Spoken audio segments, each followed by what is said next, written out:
is I, Astra the Horror Girl, with yet another episode of Press Start to Scream. Today, we are here with the lovely, amazing, wonderful, fantastic, and iconic streamer, PearlAran. Hello, Pearl. Hi, thank you so much for having me. I'm happy that you're here, to be honest. The honor is mine in this case. I love doing these, so I was so excited to have your invite. I'm excited that you agreed again. I'm just really excited that you're here. You, like myself, stream horror games. Yes. You were just going through Resident Evil Revelations 2, which Yeah. I love. How was that? It was really good. I had so much fun playing it. I was really worried. I was like, oh no, is this going to be another Resident Evil that I'm not going to be able to finish on my list? Because Resident Evil 5, I have audio issues and I can't figure out after multiple attempts. I even tried recently and I still can't figure it out. But I had a glitch, like my keyboard and my Xbox controller was just not picking up in the game. As soon as we were loading up to like the last boss fight, and Alexandria, the sister, is creepy as heck. Oh my goodness. She crawls weird. She has a weird twitch. It was like, man, this is probably like one of the most uncomfortable boss fights. I loved it. Yeah, I really do enjoy all the Resident Evil games. So that was a good one to check off the list. What are the Resident Evils that you've played so far? I have played all of them that I know of, because I didn't know Revelations existed when I was just talking about, I think I played them all. Huh? Oh, let me hit you with those Resident Evil deep cuts. Yes. We got Resident Evil Gaiden, which was a Game Boy Color game. What? No. It's okay. I do not blame anyone who has not played it. One that's overlooked a lot is Resident Evil Outbreak, which was a PlayStation 2 co-op game. There's a lot of support for that game still with the fandom communities. They've kept the servers up for people to play them still after like 20 years of that game coming out, and well over 15 years of those servers not being officially active. Wow. So is it only still for, like, when you say server, is it only for PlayStation? I would have to look into the finer details of it, but everything you can get on emulator anyways. And there's always that. What is your opinion on, I have to ask, what's your opinion on 6? I've been known to say some pretty harsh things about 6, but in my honest, absolutely honest opinion of it, I think that it would have been a fine game if it were not attached to the Resident Evil intellectual property and didn't try so hard to include every single Resident Evil character who was ever in a Resident Evil game. Like this all-star cast kind of thing. Oh. I feel like 6 isn't bad. It's just a bad Resident Evil game. And I think of it that way. That's fair. I was very skeptical. I haven't even finished it yet, but the first playthrough, like at the chapel, I was so annoyed. I was like, this is not fun, but it's too soon for me to call it quits. But I want to play it just to say I've played it. Right. I totally get that. It's something where it's like, okay, it's a Resident Evil. When you hear the name of any major franchise, you go in with an expectation of what it's going to be like, and I think that that's what defeats Resident Evil 6. is if Ah. the game had been more forthcoming with like, look at our co-op over-the-top action zombie game. I'd been like, okay, I may give that a shot sometime. But the fact that they say Resident Evil 6, I'm like, okay, I know what this is going to be about. I've played the other games in the series. Alas. So, so you, okay. The Revelations is your favorite. It's not my favorite, no. It's not your favorite? It's oh, one I of my misunderstood. favorites. One of your favorite. I get okay. very excited seeing people play it because it's one of the canonical story games that is not one of the numbered games. Oh. Okay. So which one is your favorite? It's a bit of a cop-out, but it's a three-way tie for me. I really love you can say the Resident Evil original remake. The HD remake they did of the first game. Ooh. I really love that. Then Resident Evil 7. I'm a huge fan of that. That's a good one. And OG 1996, or is it 99? I have to remember the name. Or the original Resident Evil 2, not the remake. I like the remake, but I it's not fair for me to compare because I haven't played the other one. The original. I think the remake is fine. okay. That was my first one. I think that was my first Resident Evil I played. So I had very fond memories of playing that one. It's a really good one to start with. And yeah. On that note, Resident Evil 2, the original, was my first Resident Evil that I played. So okay.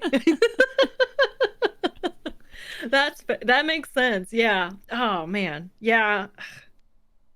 I feel like I'm missing out, man. I gotta do the originals, but I also really like the fourth one. Original, obviously. I would have to agree with you on 7 too. 7 was quite the experience. It was very well done.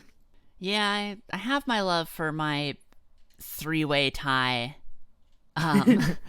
For very specific reasons.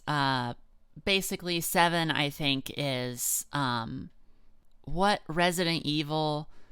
If you were trying to update your franchise to be the quintessential horror series in each generation of gamer that exists, Resident Evil 7 is very much, I think, this generation of horror, like the blueprint of what that's supposed to look like.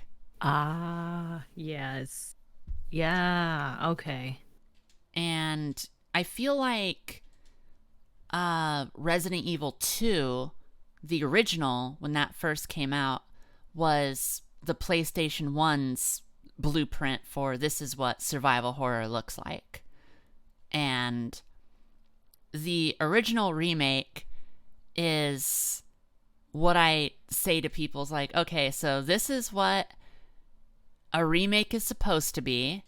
And more than that, it is a great game for trying to get someone into the old school classic style of what survival horror was back when, with the fixed cameras, the inventory system where you only had so much space, the somewhat tanky controls, and the less than par voice acting. This is what it's supposed to be. I think that the remake that they did is a really great example of keeping that style of gameplay alive, because there's a lot of gamers that say, hey, that was old school, we don't make games like that anymore. And in my way of thinking is, but why not?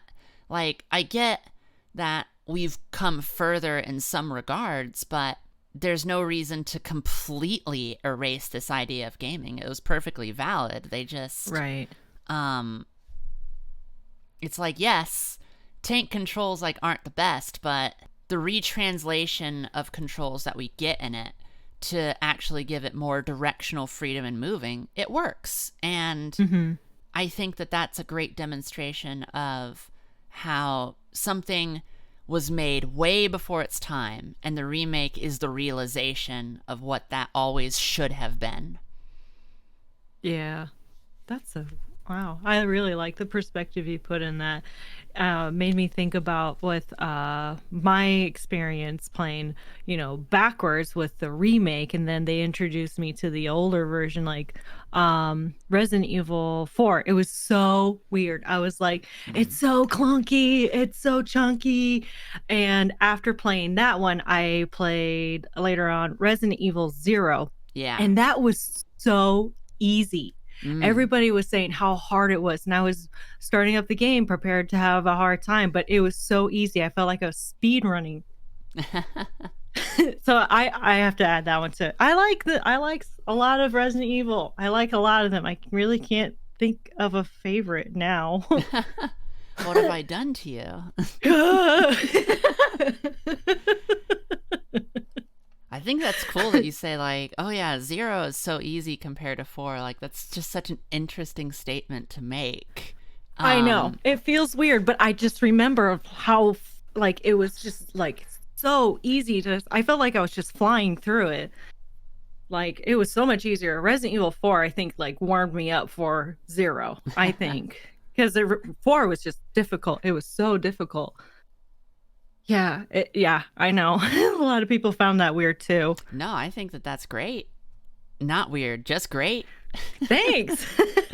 It was fun. It was a really good game. I love the voice acting. The characters were great too. The forgotten protagonist that is Billy. Mm-hmm.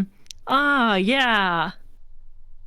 We never talk about how Billy is like the actual bad boy of Resident Evil. Like, people be trying to say this about like Chris in Resident Evil Village, but like they forget the way that Chris used to be, which was like the most cookie cutter himbo like justice individual that he used to be in Yeah. Code Veronica and 5 and Revelations 1. Oh my god, I forgot about Veronica. Oh my god. No, I've never heard of that. I've never played that one yet. You see, the gasp is just me being like, another person who I have an opportunity to convert into the loving embrace of Capcom should have remade Code Veronica before 4. Religion that I have started. Ooh, okay. So I 100% agree that, but well, I love the remakes that they're doing. Even though I have my disagreements with the way that they did 2, and consequently the way that they did 3, I do not think that these are bad games whatsoever at all. I actually really love them. But in between 3 and 4 sits Code Veronica, and the story of that is very important for Claire's character. It is very important for Chris Redfield's character. It is very important for Wesker's character. And it is also part of what makes Resident Evil 4 seem not so out of left field when it comes to its story, and same thing for 5. Like, it's an important part of the story. And it sold pretty well when it came out on the Sega Saturn, and then later Code Veronica X on the PS2. And then 4 came out and just kind of blew all the sales they ever had for a game ever out of the water. And I guess at that moment, Capcom forgot that they had made another game entirely, because I haven't ever seen Capcom really talk about Code Veronica ever since 4 came out, which I get it. 4 was a big deal. It was really great, and it really did a lot to change gaming. I do not think that Code Veronica is necessarily a better game than 4. I don't. But I would argue that Code Veronica is in more need of a remake than 4 is anyways. Because 1, not enough Resident Evil fans have played it. And 2, it is important to the story. And 3, like, if the whole goal of this is to make your older titles more relevant to a newer audience, 4, as much as it hasn't aged super, super well, Code Veronica hasn't either. And it being another game like Original 2, Original 3 that ran on its fixed cameras, tank controls, and stuff like that, this seems to be more in line on what they would like to do. And I know all those arguments get thrown out the window the moment someone goes, yeah, but money. But still, I'm salty about it. That's very valid. As I write down play Code Veronica on my list, I am very excited to get started into that. That's bizarre. That's so funny too that you think that you say that they forgot they made a game. What the heck? I mean, it just seems like that, you know? We're going to do Resident Evil Remake 4. What about... Shh, don't worry about it. That's where I think a lot of people get me wrong is they think, oh, so you don't think 4 deserves a remake? It's like, no, I do. I think that this is good that they're doing it. Absolutely. It's just that, like, Code Veronica is also a part of the story, the main story, and to go to 4 makes me feel like they're not going to remake Code Veronica. But what if they do? If they do, then I take it all back. Oh, honestly. Okay. Like, yeah. It just seems like they won't. Because why would they? Yeah. That's all. Huh. Yeah. When we started this, I told you before we started recording, don't worry, any tangent we want to go on, I'm fine exploring. I actually had entirely other things I wanted to talk to you about other than Resident Evil. Okay. Simply, I wanted to ask, you are playing a lot of horror games. I would say that you're pretty much a horror streamer. What got you into horror gaming? It was against my will at first. Oh. When I first started streaming, my own alerts scared me. Every time somebody would follow, I'd just start screaming. They'd be like, oh, I'm sorry, I didn't mean to scare you. It's like, no, I just don't know how to set my volumes. It's fine. Let's see. What first horror game? What was my first horror game? I feel like I should remember this, but I can't. It's between wow. Okay. Well, Dead by Daylight was pretty scary for me at first. But people, they just by my reactions, people started giving me scary games. Resident Evil was scary. Resident Evil 2 remake. Five Nights at Freddy's. The Boogeyman. I didn't even finish the Boogeyman. I couldn't do it because there's more to than just the Boogeyman. Because there's apparently some like kid crawling around looking like the Ring. So I couldn't handle. I was like not prepared for that. They did not put that in the fine print. I expected to deal with only one monster. And then after that, like, I don't know, I just find it's so hard to explain, but I feel like you would understand too. Like it's just so much fun. Like the thrill of it is just way more different to me than playing like all the other games that people enjoy. And I'm not shaming the games that people like, you know, but it's just not my style. I'm used to like running around trying to scrounge for like resources and limit my resources, and now it's like I can kind of predict what jump scares are coming up. I like to do that now when I'm playing like Ori and the Will of the Wisp. Mm-hmm. It's like, I'm sorry, y'all. I'm yawning over here. It's a good game, but like, I'm trying not to fall asleep right now. But where are the item boxes? Where is my typewriter? Exactly. Yeah, where's my typewriter? I need a green plant, please. But yeah, a lot of it was just recommendations and, here, play this game for my amusement. Thank you. I hate it here. A scary game that is not let's see. Probably the one game that is pretty popular that I did not finish was Visage. Is that how you say it? That's the one game I tapped out. It was I was still really new into horror games. If I get back into it, I think I could stomach it, but it was like I didn't know till later, but somebody told me it was an optional ending. But I thought you ended the game with just, shooting yourself. There was just a gun and you pick up the gun, and when you push and hold the button, it just like turns the gun towards you. And I was like, no, I can't do this. No, I don't feel comfortable with this. But I think that's the only game besides the Boogeyman. Now that I'm remembering more into it, the Boogeyman and Visage is the only ones that I can think of that I've tapped out. Phasmophobia. Everybody likes to watch me play Phasmophobia. I actually enjoy playing Phasmophobia, even though most of the time I spend the game playing dead. Just I really love hearing this origin of gaming. It was thrust upon you and you liked it.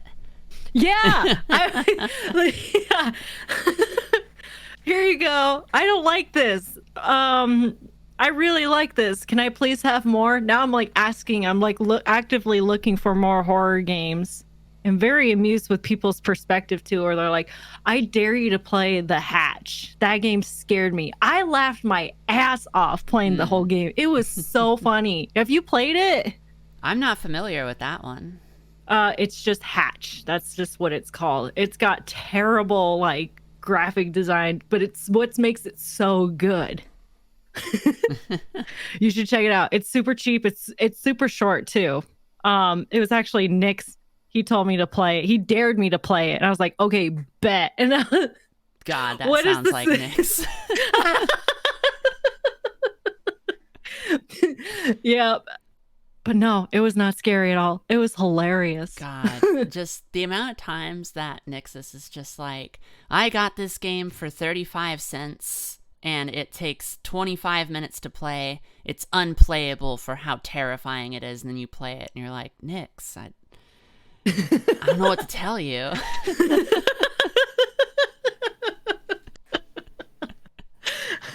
2-hour stream, right? That being said, like, do you have anything that's been recommended to you right now that you're really looking forward to? Are there franchises out there that you've heard of, that you're aware of, but you haven't dipped your toes into yet, that you really want to? Not really. I have a list of like recommended on Discord. A lot of them are like just the indie horror, but that's pretty common for them. But like none of them are like really big. There's just a bunch of little ones. Nobody's thrown Silent Hill at you at all?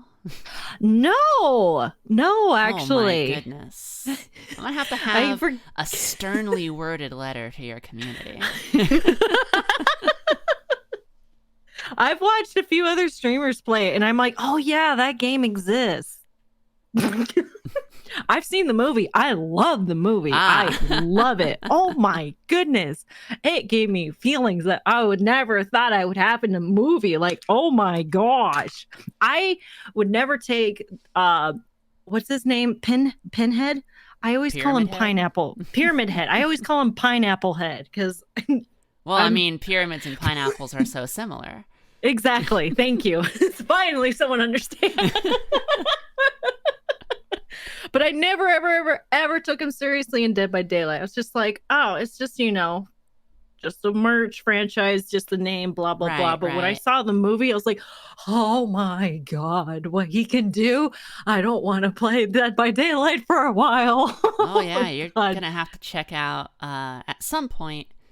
And there's a remake coming out of it and everything, but the original Silent Hill 2, I think, is still worth checking out. That's the game where Pyramid Head is from, but I'm also in the mentality of you should try out the OG 1999 Silent Hill as well.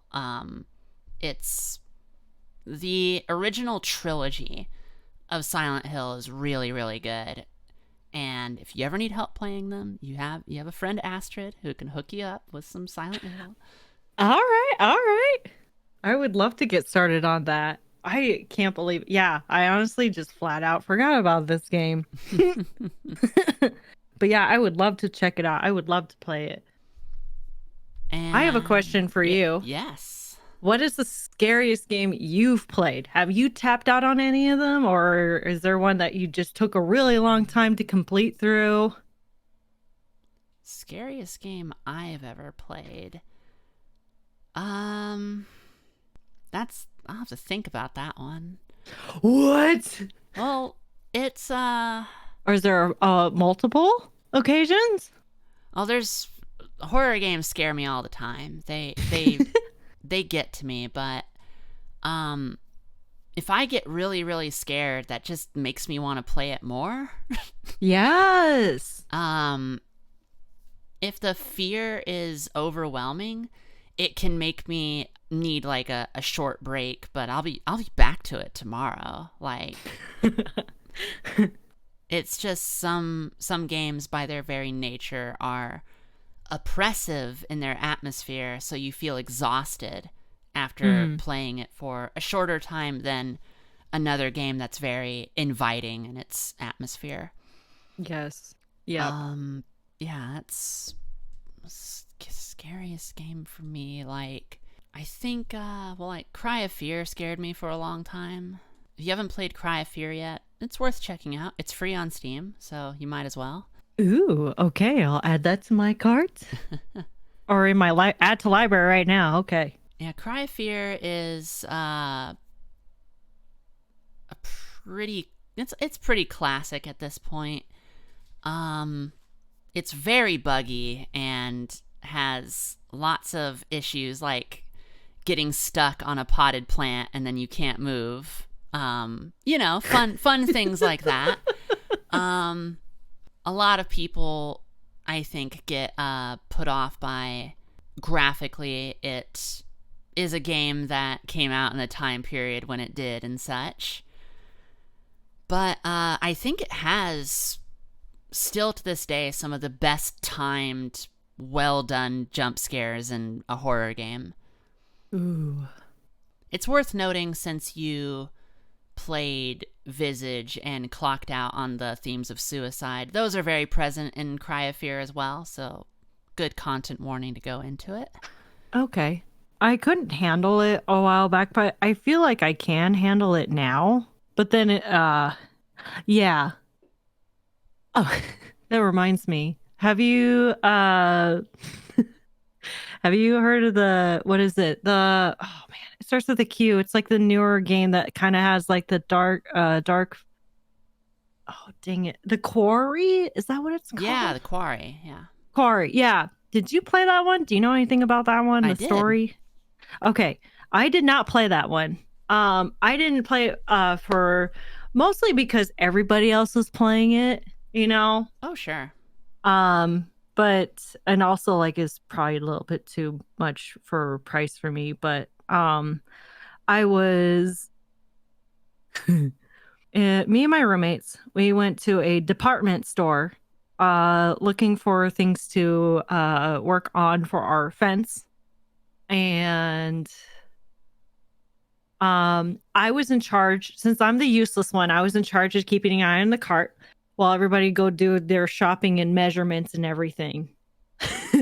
So I'm bored with the cart, and so I go on Twitch watching my friends stream, and one of them was playing the Quarry, and I was watching and like really invested into the story. And there's a scene where you finally figure out everything that's going on. What is the unknown monster?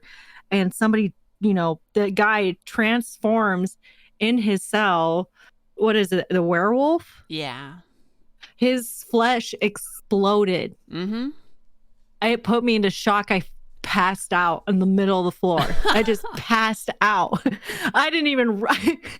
I've seen this. I've seen things like this. I watch scary movies. I don't really do like blood horror, gore, like body horror. I don't know. I can't figure out myself with this, but like I can't stomach it in movies, but I can do it in video games. I don't understand why it's so different to me.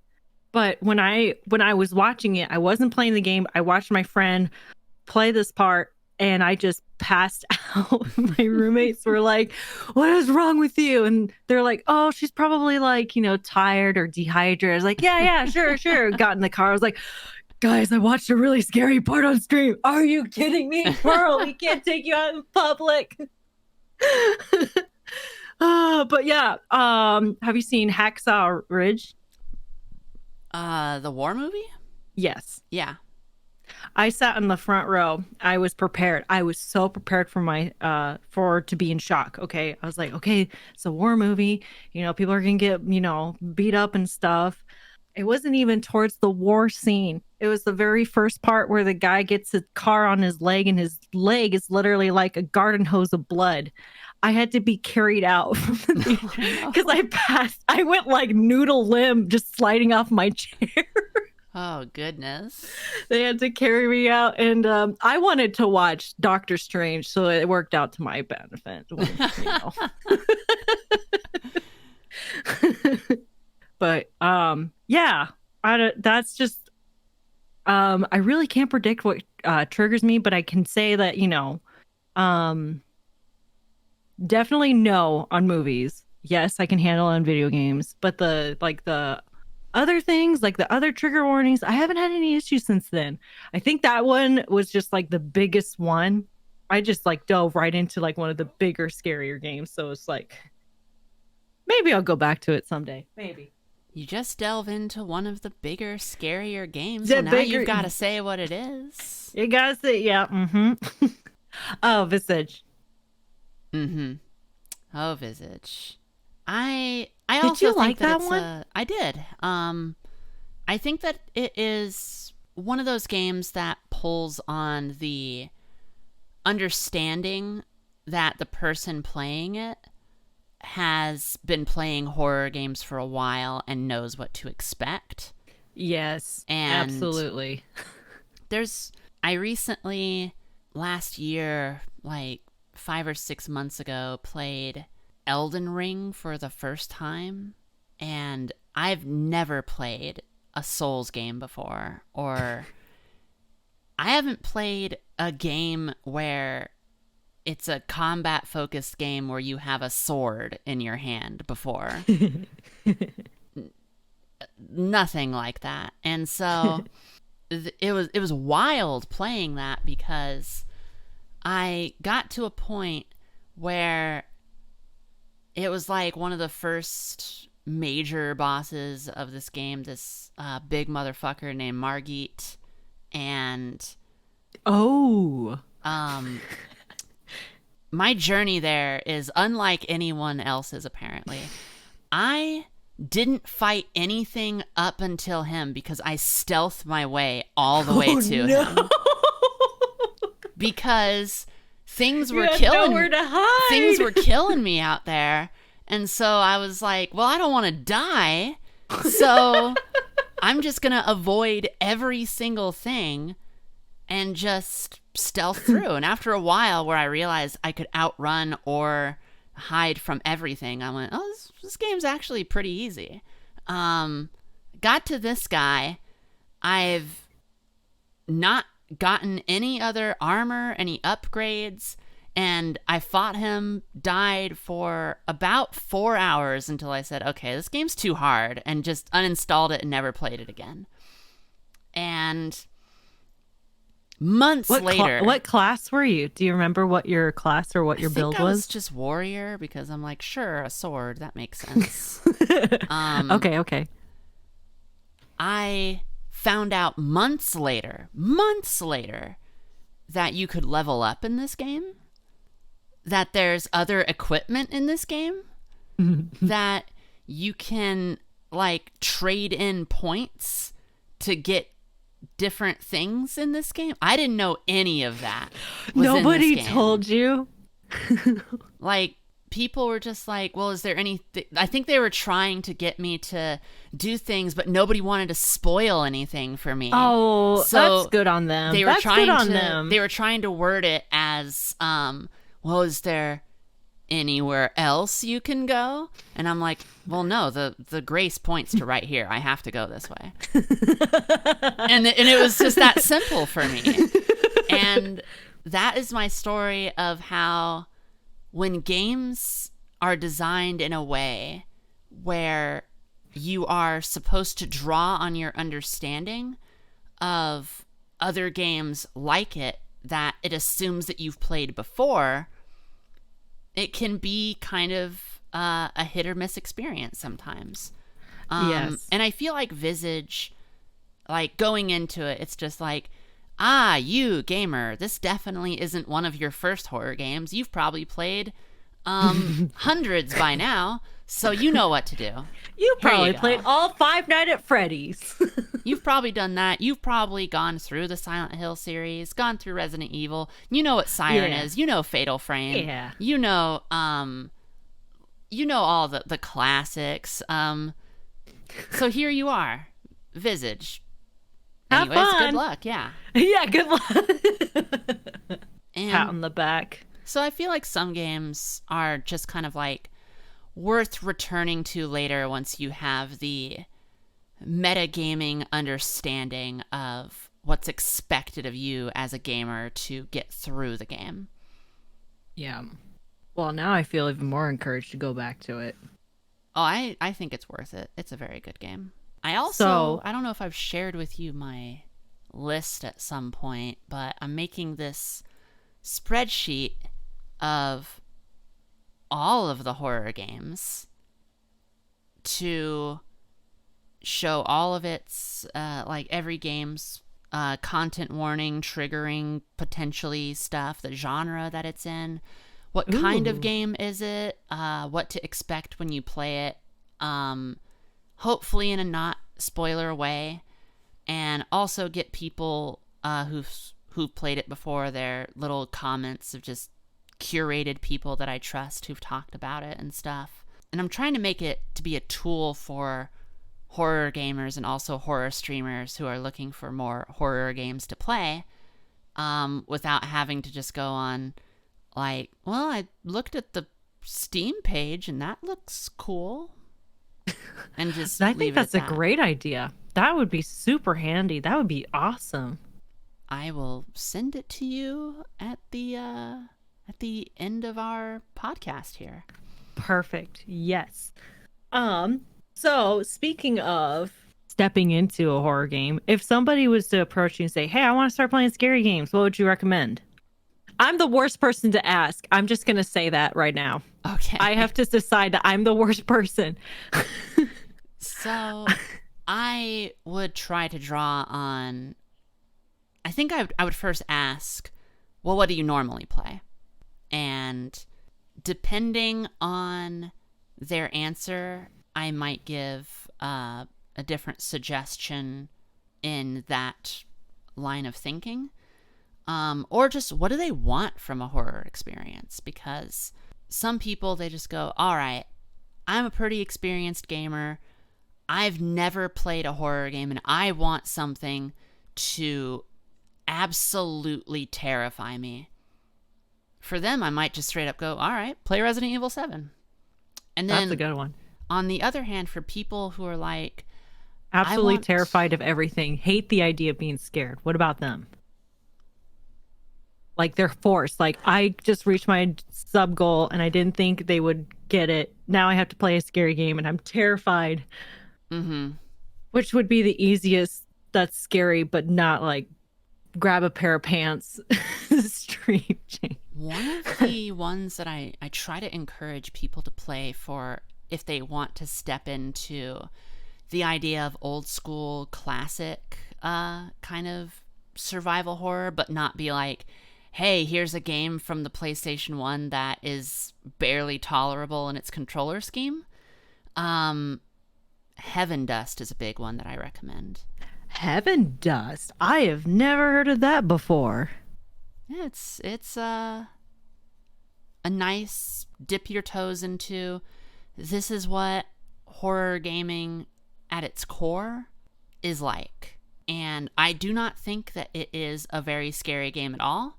And so I think that a person who wants to play a horror game but doesn't necessarily want the crippling fear that comes with it, it's a really good place to start. It kind of reminds me like the animation or the art. It kind of reminds me of Harvest Moon.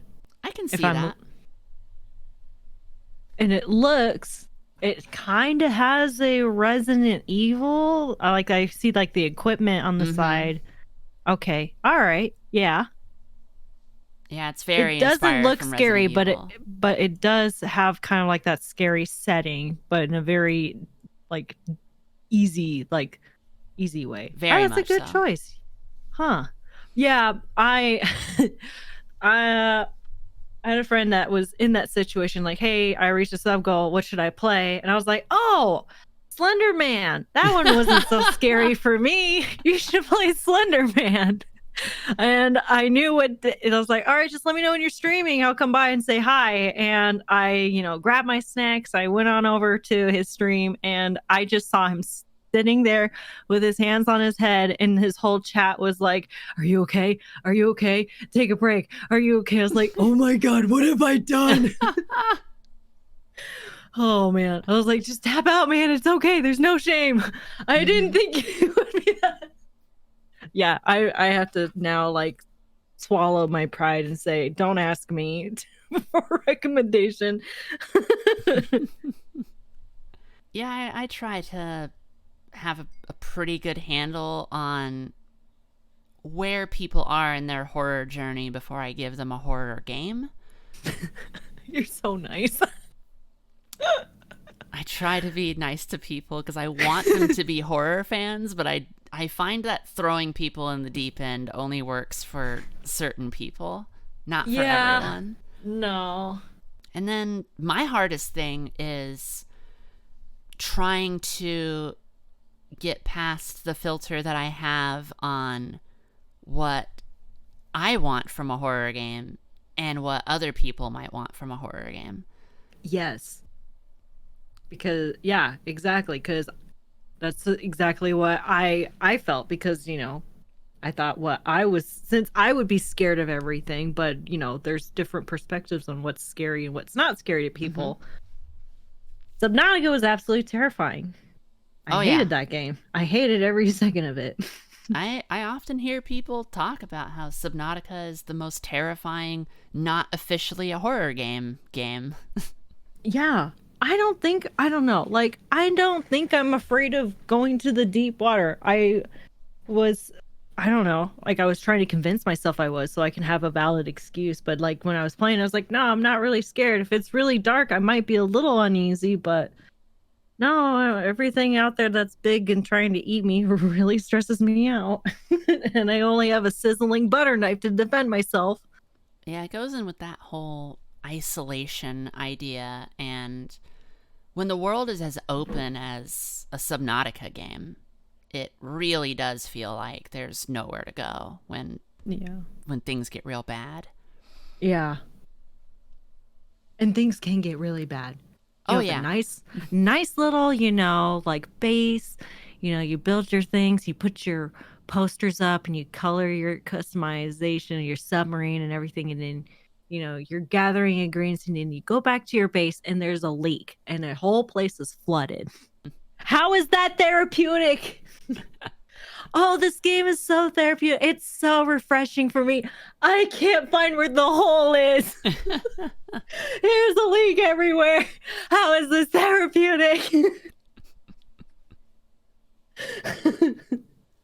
By the I time I have everything all patched up, now I'm hungry and I have to go back out and hunt for more fish and food, hoping that I don't come back to a flooded home. yeah, that doesn't sound like stress relief. No, no, not at all. I recommended a horror game to a friend of mine once. I recommended Condemned Criminal Origins. Still one of my favorite horror games ever, but I didn't realize how much that game has changed in the perspective of people who weren't playing horror games in 2004. Might have been.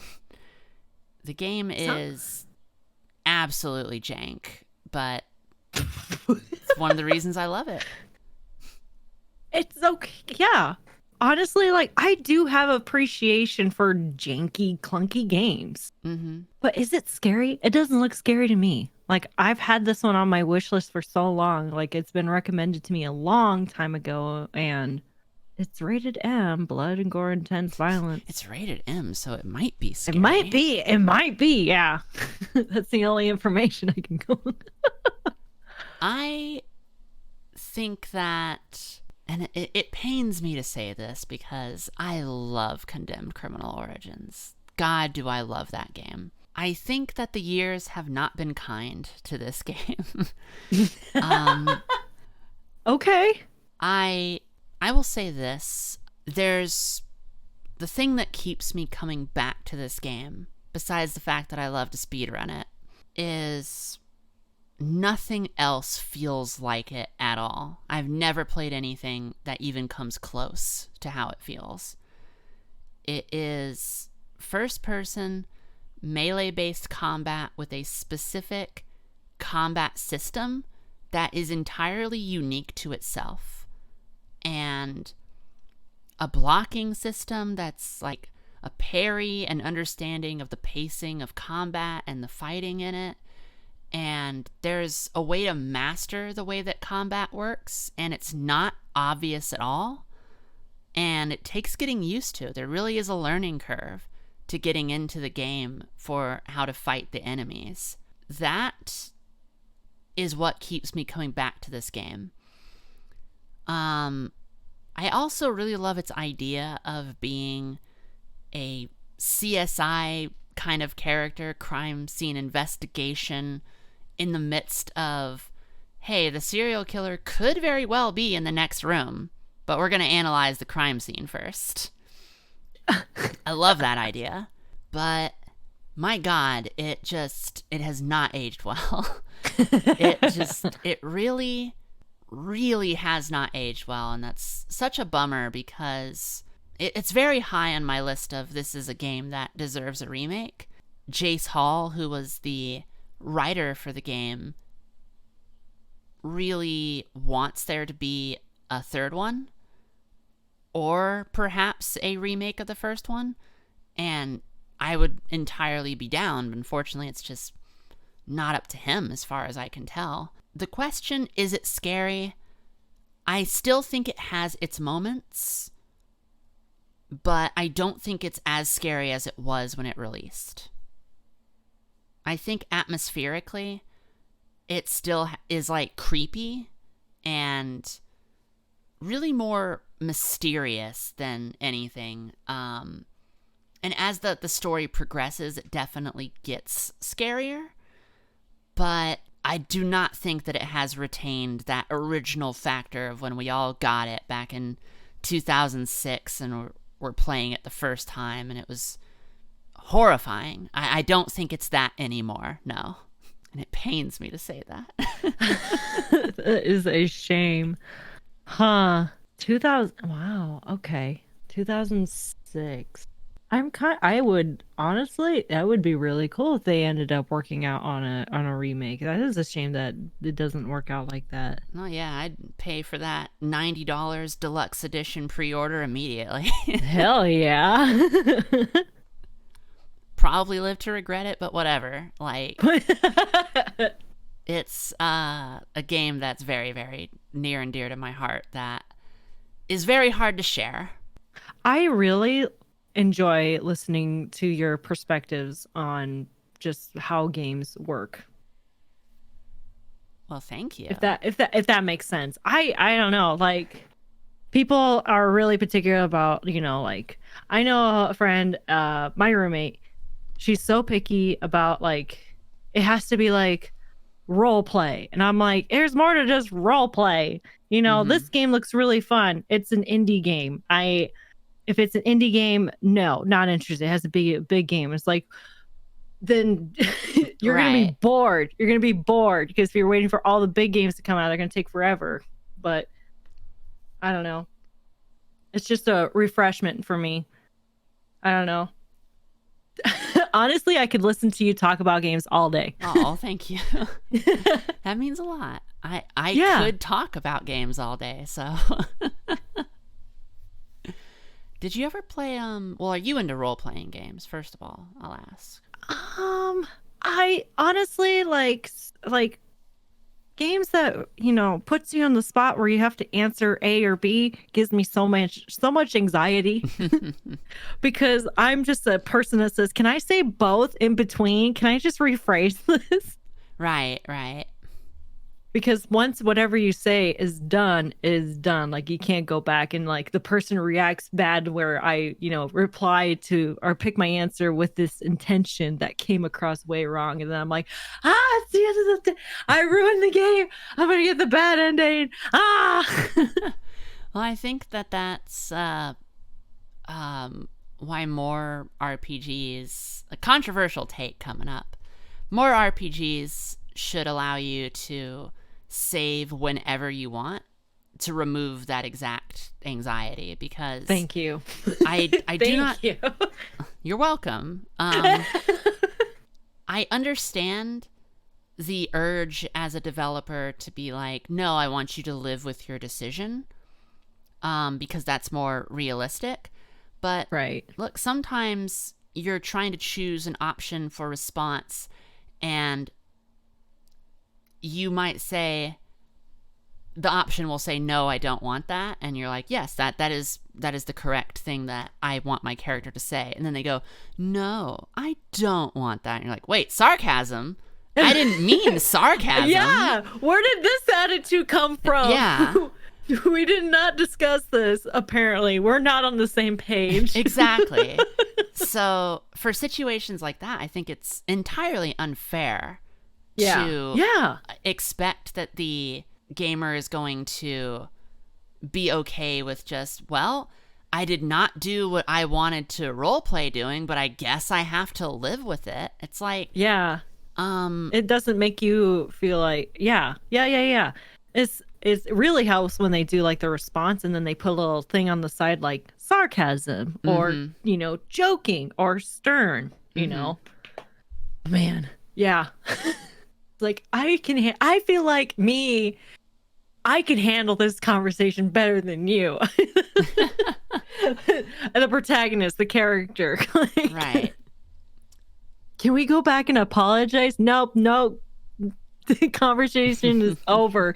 You have done the damage. No. Yeah, because that's a horror role-playing game I find hard to recommend that I really love is the original Vampire the Masquerade Bloodlines.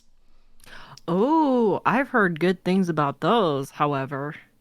Yeah, the original Bloodlines is a take that is hot, but I will explain. It is not a good video game.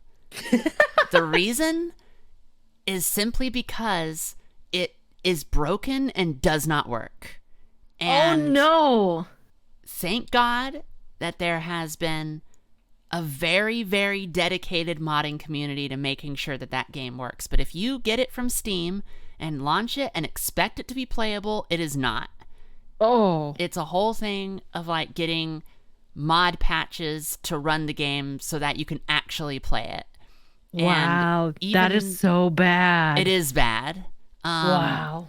And the unfortunate thing about this is that makes it so hard to recommend because there's a lot of gamers who aren't comfortable going to the internet to download a whole bunch of patches that aren't supported by the developer or the publisher.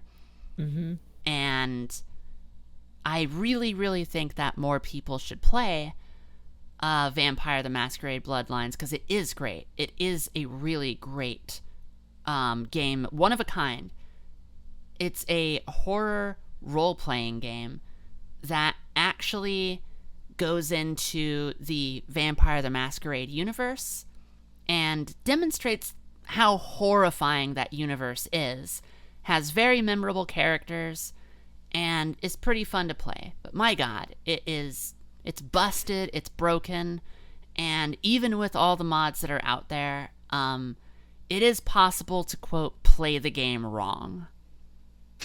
And I really want to be like, well, Pearl, if you want to play a horror RPG, do this. But, and while I do want to say that to you, you have to know that comes with the caveat of receiving lots of links of things to download and paragraphs of, hey, when you get to this part, don't do this because it will break the game. Wow. Any game developers out there, can you make another one just like this, maybe? The community has been begging for my God. For if not a sequel, which a sequel technically still, there's still a placeholder page on Steam for it, and there is still a website about it. It's not officially canceled, but at this point the fandom is like, when is this going to happen? If not a sequel, fans would really love a remake of it, because yeah, it's deserving, it's great, it's classic, it's wonderful, and unfortunately very hard to get into. Huh. What a loss. That's sad. Yeah. And going all the way back, bringing it back to Resident Evil, this is why Code Veronica should get a remake. Yes. I've never played the game, but I will join this bandwagon. Thank you. Because I'm gonna either way play this game soon. I'm excited. Do you play anything on emulator? Only a few. But I mean, because I'm paranoid and I want to do things right, I only do it with the games that I have. Like, because I have tried and tried. I have a GameCube. I have it. I have the games. I've bought equipment so that I could, plug in my GameCube and play on my PC. Mm-hmm. My roommates made fun of me for this. But yeah, but no, I have a few games that I have done with emulator. So since you have a GameCube, my brain immediately shifts to, have you played Eternal Darkness? Nope. Pearl, you should play Eternal Darkness. Okay, all right. That is the GameCube horror game. I can hear it being written down. Boom, done. Excellent. I look forward to your Eternal Darkness stream. Oh my. But in general, I think that emulation is a very good way for people to be able to play games that they otherwise wouldn't be able to play. Like the PlayStation 2, I'm constantly trying to get people to play games from the PS2 era, because there's so many iconic horror games from there that just people aren't going to be able to play otherwise. Like, I don't know how someone plays Silent Hill 2 or Silent Hill 3 now if they don't own it on PlayStation 2 already, because otherwise you're going to be paying all this money for these games. And my God, like Kuon is like $250 if you don't own it already. What? Which is a shame, because Kuon is like a masterpiece of horror. What? A game that's worth $200? Yeah, because they're old and considered classics, and you can't buy them at retail anymore. So they just hike up the price on them. So Wow, this looks so scary. Whoa, okay, yeah, it looks good. see, I'm just thinking right now, it's like, got him. I got him. Oh my goodness. Yeah, I'm gonna have nightmares. I've done it again. Oh, great. Yeah. Oh boy. Oh my god. Okay. Uh-huh. Mm-hmm. Yep. So you like scary movies then, right? Of course. Favorite scary movie, go. Texas Chainsaw Massacre 1974.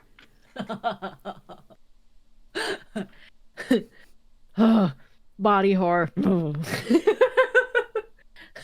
I like more like the paranormal, like ghost activities, haunting, and but if like people are getting like ripped apart and stuff like that, yeah, I'll be just I'm gonna pass out.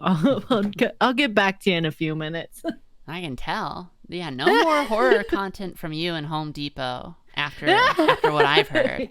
Yeah. I honestly haven't found a favorite like scary movie, horror movie yet. I would have to say like good classic, The Ring. Honestly, that's a really good one. It's for me personally, it's a comfort movie. Sure.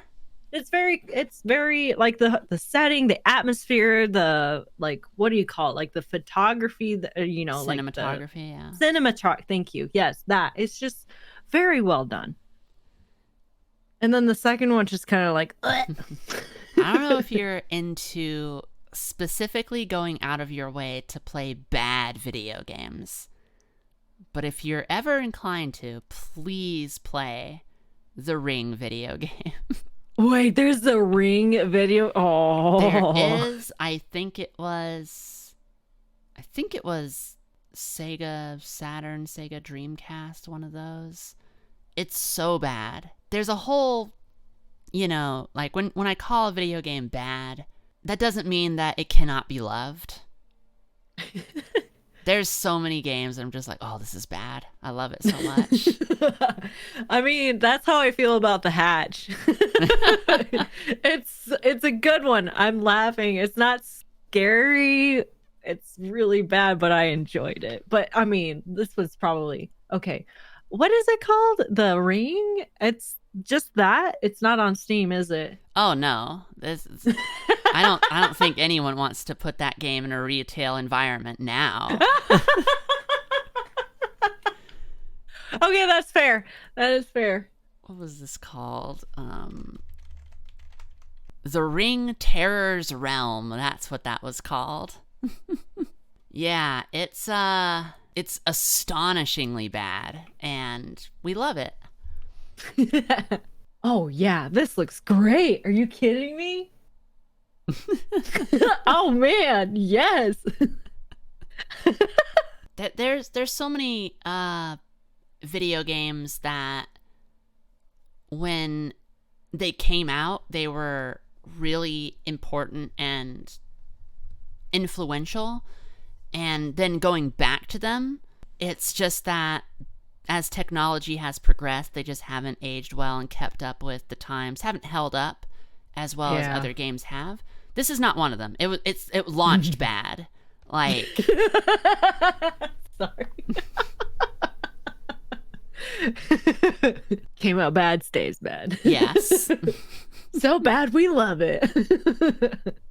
So what we have learned here is that, and this is said to you, this is said to my community, this is said to Pearl's community.